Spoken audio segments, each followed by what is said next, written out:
might be a long pause while I actually think about an answer to that. Am I okay to stand? Because I'm quite short. Who's coming next? That is an interesting question. Right, are you picking this up? Does it mean I have to go start all over again? Okay, all right, I'll start again.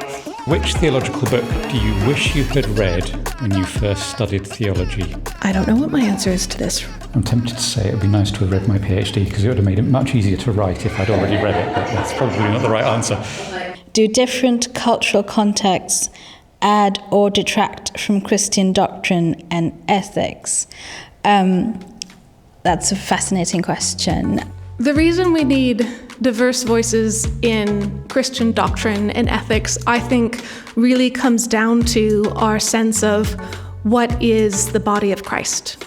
There's a famous biblical passage where, the hand is not like the eye, is not like the foot, and yet we are all part of the body of Christ. And so in that way, if we were to only listen to particular types of voices or perspectives or locations or time periods or identities, any of that would limit our engagement with the whole church. We can never achieve the level of perspective that God has for all things and peoples and times and places. But if we want to more genuinely love our neighbor and love God who made this world, we can't limit ourselves to just a narrow portion of what that is. But in formal theological education, one of the main things happening is being introduced to a wider set of conversations that stretch out around the wider church. And for me, it's therefore an inherent part of the value of theological education, that it should bring you into contact, into conversation with the whole global church. And sometimes it's by hearing and reading the experiences of others that you recognise things in your own ministry or your own life of faith that you hadn't noticed before and can see them in a new way. Different histories and experiences will bring to aspects of Christian doctrine those other elements that sometimes get maybe not ignored so much as not sort of well understood. So for example, if you look at a lot of Asian liberation theologians who look at salvation, they kind of try to understand salvation not only in the kind of teleological sense, but also to say salvation also links us to the various historical movements for independence, the anti-colonial struggles, and so salvation also then becomes linked to the importance of collective liberation, Christ the liberator, so that salvific understanding is important because of Christ as liberator. I don't really believe that we can do ethics, that we can work out what it means to live out our faith in the world as Christians, unless we understand everybody's perspectives. It's such a rich way to do ethics. It's a way in which it includes all these different voices, and I think it's really only the true way to do it. We can't possibly do it just from one perspective. What is something you changed your mind about because of your own theological education? So I think in my area of research that I'm particularly interested in the family and having children.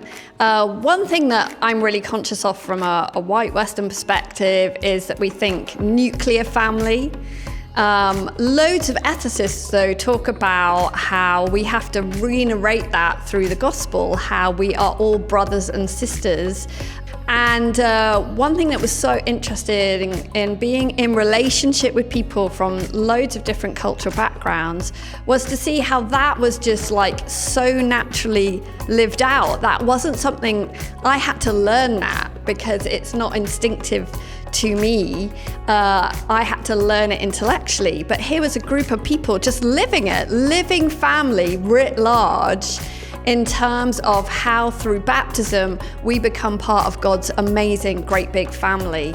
I'll go back to what I call a standard narrative about the way Christian faith developed and then spread. And the standard narrative is what I call the faith developed in the Roman Empire. The Roman Empire became Christian, the Roman Empire fell, and then the faith went to Europe, and then Europe went to the world. Okay? And a few years ago I realized that I was doing this, I was repeating this narrative in conversation with people, and it was wrong.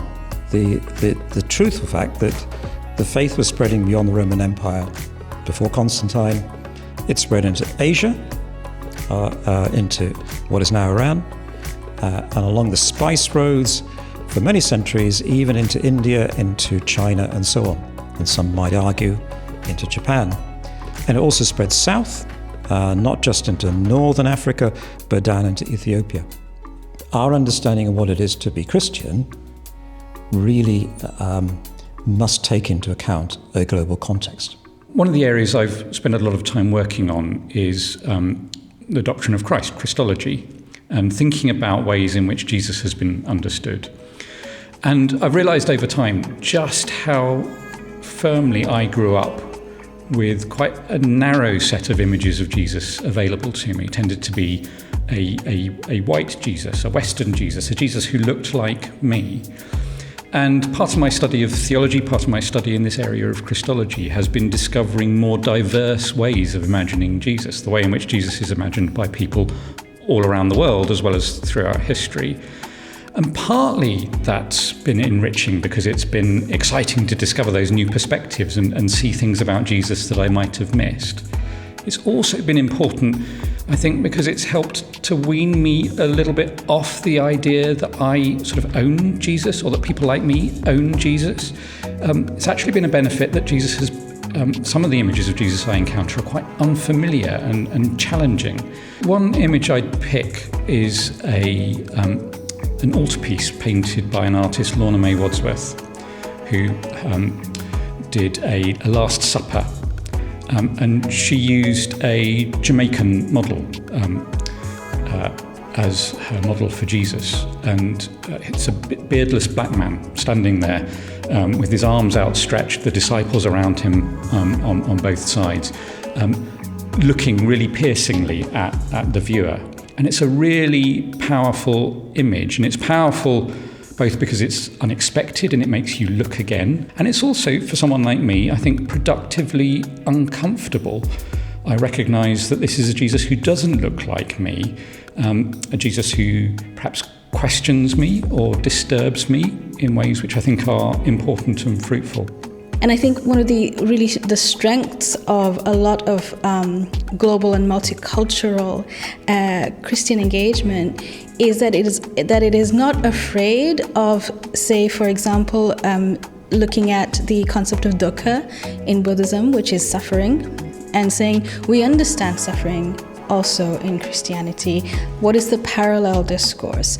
Or, for example, loving kindness, hesed, and then seeing that in Buddhism as metta, right? And so seeing those parallel discourses and creating engagement. And so where I have seen something very powerful happen is where global theology allows itself to become vulnerable, to become humble, and then open, and then be part of very important dialogues on reconciliation. This education you're going through is not just learning things, it's not just adding to what you've done, it's forming you as a person, as it's soul shaping. And so often, in order for that to be shaped towards God more truly, things that have been there a long time have to come apart so they can be put together in a new and different way. And so don't fear that process. Not to be afraid. It can feel daunting to have different views and different ideas and experiences, but actually it's through that we grow and discover new riches that we never knew existed. But my advice would be stick with it. Dwell with that sense of overwhelm and recognise that it's not because you're stupid, it's not because there's something wrong with you, it's because the subject matter you're studying ultimately is God. And God is bigger than any one perspective. God, it transcends any one perspective. Also recognize that theology doesn't happen just in, your textbooks or in the journal articles you're given. Theology happens on the streets. It's in poetry, it's in art, it's in everything that's around you. And some of the most profound theological experiences I've had have been when I've been part of social movements and kind of experiencing a sense of worship there, and then talking about that experience and recognizing that experience was also theologically creative, and then trying to put together something from that. So I want to encourage you to be bold, to be brave, to read loads from different perspectives, but also I'd like you to listen to different perspectives. Really take time to listen to people from different backgrounds to yourself and ask questions. And then do that work of self-reflection. Where am I coming from and why? Examine yourself real super deeply because that is going to be so important, not just in terms of your study, but also then in terms of how you live out your ministry in the future.